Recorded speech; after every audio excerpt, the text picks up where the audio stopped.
Hello friends मैं क्रामुल और अपनी चाই আছে অসমীয়া টেকনিক্যাল টিপস পলম নকৰিবলৈ ভিডিওটো আৰম্ভ কৰিব। আজিৰ ভিডিওটো হৈছে আপুনি ফেসবুকত নাম কেনেকৈ চেঞ্জ কৰিব। আপুনি আপোনাৰ মোবাইলত ফেসবুকটো খুলি ল'ব। তাৰ পিছত থ্ৰী ডট অপশনটোত এবাৰ ক্লিক কৰিব।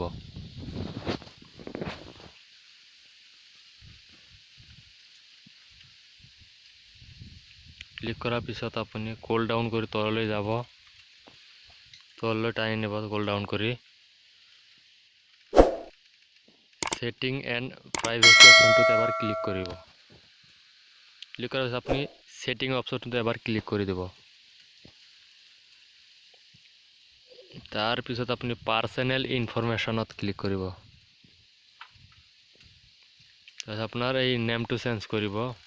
মোৰ নামটো যেনেকুৱা টেকনিক্যাল অসমীয়া টেকনিক্যাল টিপস আছে, কিন্তু মাজত স্পেচটো নাই। মই স্পেচটো বহাবলৈ মই এডিট কৰিম অসমীয়া টেকনিক্যাল টিপস। মই স্পেচটো বহাই দিছোঁ।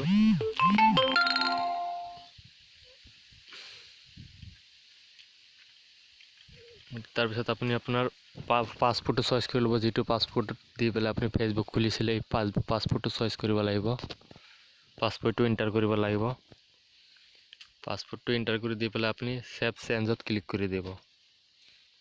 অলৰেডি আপোনাৰ ফেসবুকৰ নেম চেঞ্জ হৈ গ'ল। এই চাই লওক। ভিডিওটো চাই ভাল লাগিলে লাইক কমেন্ট শ্বেয়াৰ আৰু সাবস্ক্ৰাইব কৰি সাইডত থকা বেল আইকন ঘণ্টিটো বজাই দিব।